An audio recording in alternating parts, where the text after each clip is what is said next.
최근에 이제 이런 일이 있었죠. 토론의 태도에 대해서 얘기를 좀 해야 될 것 같아요. 왜냐면 가족분들이 이제 대화를 하시다가 동생분이 감정이 격해져가지고 옳고 그름을 떠나서 위아래를 떠나서 말을 잘 못하고 이렇게 북받쳐 오르는 감정을 케어하지 못하는 순간이 와서 가지고 뭐 분쟁이 되고 그랬었는데, 그런 특정 상황들 속에서 과연 어떤 기준을 토대로 얘기를 해야 되느냐라는 생각이 많이 들긴 하더라고요. 이번 대선 토론에서도 아시다시피 토론의 태도에 대해서 지적을 많이 하시잖아요, 많은 분들이. 근데 저는 토론이라는 거는 결론을 만들어야 되는 것이라고 배웠습니다. 전국 대학생 토론대회를 나갔었던 경험을 토대로 생각을 해보면 질문이 있고 답을 하는 것입니다. 그래서 그 답을 도출해내고 더 나은 것을 컴페티션을 통해서 정의 내리는 것이 토론이기 때문에, 토론이라는 것에 대해서 사전적 정의를 한번 짚고 넘어가겠습니다. 많은 입장 견해가 있을 수 있겠지만 GPT를 기준으로 한번 자료를 살펴보도록 하겠습니다. 토론이라는 것은 타당한 결론이나 합의를 도출하려고 하는 행위이기 때문에 의견 차이를 전제로 논리적 겨루기라고 하는 것이 바로 토론의 정의라고 볼 수 있는데요. 국어사전에서도 보면 각자의 의견을 내세워서, 나열하는 게 아니라 내세워서 논의한다. 결국에 대립하는 의견을 상대방이나 혹은 청중을 통해서 설득하는, 토론이라는 것은 상대주의를 전제로 하는데요. 사람에 따라, 상황에 따라 답이 다를 수 있다는 것을 전제로 하기 때문에 토론이 성립할 수가 있고요. 절대적인 답이 있다면 우리는 토론을 할 필요가 없습니다.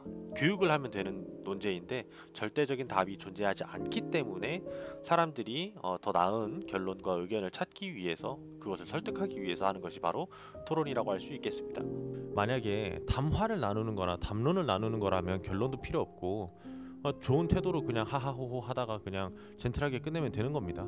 그게 바로 담론과 담화에 있는 것이죠. 하지만 토론이라는 것이라고 한다면 컴페티션이기 때문에 우위점이라는 것이 분명하게 존재해야 될 것이고, 그리고 그 태도에 대해서는 결과가 더 중요하게 나타나는, 어떻게 보면 경선이라는 생각이 저는 되게 많이 듭니다.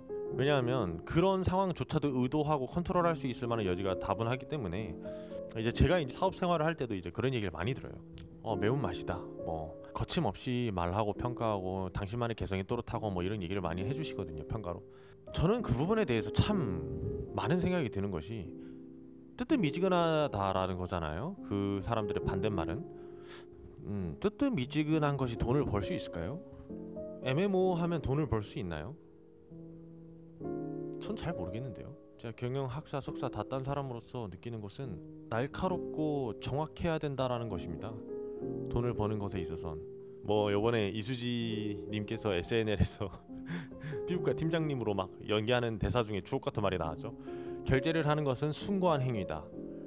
왜일까요? 돈을 숭고하게 여기기 때문이죠. 돈이라는 것은 그들의 생활이 될 수도 있고 생존이 될 수도 있고 어떻게 보면 그들의 발전이 될 수도 있는 엄청나게 중요한 재화 중에 하나입니다. 그렇기 때문에 돈을 다루는 사업자들은 돈에 대한 해석 자체가 날카로울 수밖에 없어요. 너무 많은 사람들을 책임지고 있기 때문에 나의 기분 좋음과 나의 친절함이 누군가에게 전달되고 싶어서 우리 팀원들을, 우리 직원들을 희생시킨다면 굉장히 나쁜 대표이지 않을까요? 그건 또 그런 부분에 있어서는 또 해석이 다분해진다고 저는 생각을 합니다. 어쨌든 간에 그래서 제가 이제 그런 얘기를 했었어요. 그러면 제가 다른 회장님한테 가서 저 그러면 저 그냥 사람들한테 미움받고 싶지도 않고 이렇게 잔소리 듣고 싶지도 않고 뭔가 틀렸다, 옳고 그름 뭐 이런 얘기 안 듣고 싶은데, 뭐 따지고 보면 제가 무슨 사이코패스도 아니고 누구한테 그런 소리를 듣는 게 뭐 당연하겠어요? 아니에요. 저도 안 좋아요. 저는 그냥 틀린 말이 싫은 사람인 것 뿐입니다. 옳고 그름을 더 따지는 사람이었었기 때문에 어떤 위원회에 회의를 초대받거나 의사결정을 해야 되는 자리에 컨설턴트로 가게 되면 당연히 이게 맞지 않느냐라고 얘기를 할 수밖에 없는 거죠. 가가지고 그냥 하하 그럴 수도 있죠 호호 이럴 거면 돈 받고 가면 안 되지. 난 돈 받고 갔잖아요. 거기에 올바른 결정을 해달라고 의뢰를 받은 거기 때문에 올바른 결정하고 나온 것 뿐이거든요. 근데 그 과정에서 사람들 사이에서 인기가 없고 맞는 말은 하는데 같이 일하고 싶진 않아, 이런 얘기를 들을 땐 저 되게 속상했거든요. 내가 배운 것과 세상이 다르다라는 거를 많이 느꼈고, 그럼 어떻게 하라는 거야? 그냥 틀린 말 다 해놓고서 그냥 스마일 하고 다니면은 예스맨이면은 다 완벽한 대표고 좋은 대표인가? 뭐 그렇게 하는 사람일수록 월급도 제대로 못 주고 떳떳하지 못한 대표가 한둘입니까? 저는 그거 잘못했다고 보거든요. 근데 이제 또 그런 생각을 조금 다르게 하게 됐었던 계기는 결국에 주변 사람들이 다치기 때문에, 이런 태도를 고수한다면 맞는 말을 할지언정 사람들이 다치잖아요. 이거 아마 직원들 운영하시면서 느끼시게 될 거예요. 항상 맞는 말과 혹은 이렇게 투쟁하는 정신이 마냥 그렇게 좋은 것만이라고 볼 수는 없을 것이다 라고 저는 생각을 하고요. 분명히 다치는 순간이 옵니다. 그렇게 살다 보면 내 직원이 다치든 내가 다치든 욕을 먹든 어떻게 되든 피해가 발생하게 되어 있어요. 사람들은 옳고 그름이 중요하진 않거든요. 그래서 그런 부분들에 대해서 이제 피해를 받아보고 나서 저는 이제 배웠죠. 융통성 있는 대화를 하는 거에 대해서. 그리고 그 근거는 이제 미셸 푸코의 포스트 모더니즘을 주장하셨던 분의 근거를 가지고서 생각을 많이 했어요. 말은 권력을 가지고 있다. 말이 곧 다 권력을 형성시킨다.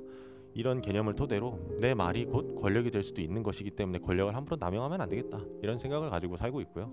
그래서 어떻게 보면 제가 이 컨텐츠를 만들 때도 되게 양면성을 생각을 했었던 것이, 말밖에 안 하잖아요. 저희 컨텐츠 보시면 뭐 제가 여기서 뭘 합니까? 만들거나 안 그러죠. 말하는 게 제일 많아요. 말의 분량이 남들처럼 뭐 그냥 3분 이런 것도 아니고 10분, 15분, 20분 이런 게 더 많기 때문에 형평성과 공정성과 그리고 그게 틀린지 맞는지를 검증하기 위해서 생각보다 많은 시간 동안 생각을 많이 해요. 어떤 주제를 논해야 될까? 어떤 관념들을 관철해야 될까? 그리고 나는 그것이 틀리진 않았는가에 대한 고정관념을 이렇게 뒤집어 해석해 보기도 하고 그런 시간들을 가지는데, 결과적으로 제가 이런 행위들을 하는 것은 저 스스로를 검증하는 과정이고 내가 살아가는 노력들을 기록하기 위함에 있어요. 함께 일하는 사람들과 그리고 함께 일할 사람들, 그리고 내 제품을 사용할 사람들에게, 우리 서비스를 누리는 사람들에게 이걸 만드는 사람이 어떤 생각을 가지고 살았구나, 어떤 마인드로 이런 것들을 구축을 했고 어떤 생각들을 토대로 기획을 했었구나라는 것을 전해주고 싶었어요. 상품이 좋다라는 거는 사실 안 좋은 제품 못 팝니다.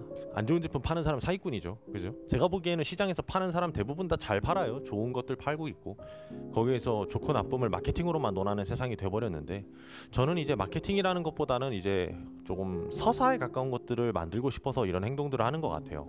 똑같은 원두를 예가체프도 저 사람이 팔고 예가체프도 저 사람도 팔아요. 그러면 둘 중에 누굴 사야 되겠어요? 대부분 다 경력을 보거나 혹은 가격을 봅니다. 근데 저는 사람을 보고 샀으면 좋겠다는 생각이 조금 들었어요. 시대가 후퇴하고 있다. 산업이 후퇴했다. 4차 산업시대지만은 4차보다는 3차, 3차보다는 2차, 2차보다는 1차가 각광받는 시대가 오고 있다고 저는 생각을 하고 있고, 그러다 보니까 마케팅의 방식도 맨투맨이 더 중요한 시대가 오고 있다. 그 사람이 뭐 쓰는데 뭐 이게 좋다더라 라는 말로 그냥 소개받고 소개받는 그런 시대가 더 가까워지는 것 같다. 그게 더 제가 지금 서울에서 마케팅 업체들이랑 일을 하다 보면 그런 생각이 들어요. 소개로 일을 더 많이 해요. 왜냐하면은 포트폴리오 자료 봤자 못하는 사람이 포트폴리오 아니 서울에서 회사를 운영한다는 것 자체가 이미 잘하고 있는 거거든요. 대단한 능력이거든요. 그게 크고 작음을 떠나서 이미 잘하고 있기 때문에 서울에서 자리를 잡은 거예요.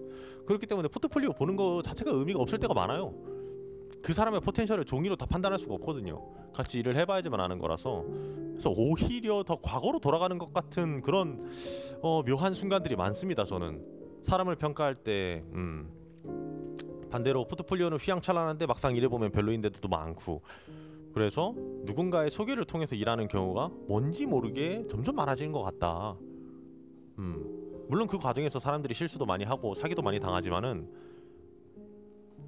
온전히 온라인으로만 이렇게 통용되는 사회라기보다는 오히려 온라인을 불신하게 되는 사회가 되고 있지 않을까? 광고를 안 보려고 돈을 내는 세대잖아요. 저희는 유튜브 프리미엄 용도가 뭡니까? 광고 안 보는 거죠. 세상에 광고 안 보는 걸로 돈을 내는 사람들이 어디 있습니까?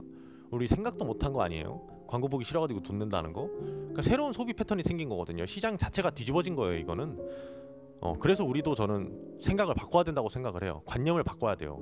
우리가 믿고 있었던 믿음들을 전환해가지고 더 괜찮은 판단을 할 수 있도록 하기 위해서 고정관념을 많이 바꿔야 되는데, 어쨌든 간에 저는 토론을 태도로만 평가하는 것은 올바르지 않다. 태도까지 좋으면 좋겠지만 가장 중요한 것은 태도가 아니라 결론이다. 그리고 정의를 어떻게 도출할 것인가, 그 논제를 어떻게 정의할 것인가, 이것이 가장 저는 중요하다고 생각을 합니다. 그리고 그러기 위해서 토론을 하는 거고요. 여러분들이 한번 대학생 토론 대회를 한번 보시면은 그들이 어떤 방식으로 토론을 하는지를 보실 수 있을 겁니다. 이번 대선 토론뿐만 아니라 꼭 한번 대학생 토론 대회를 보셨으면 좋겠습니다. 엄청나요. 저도 나갔을 때 긴장 정말 많이 하고 바들바들 떨면서 이게 토론을 하기보다는 떨려가지고 말을 제대로 못했던 것 같아요.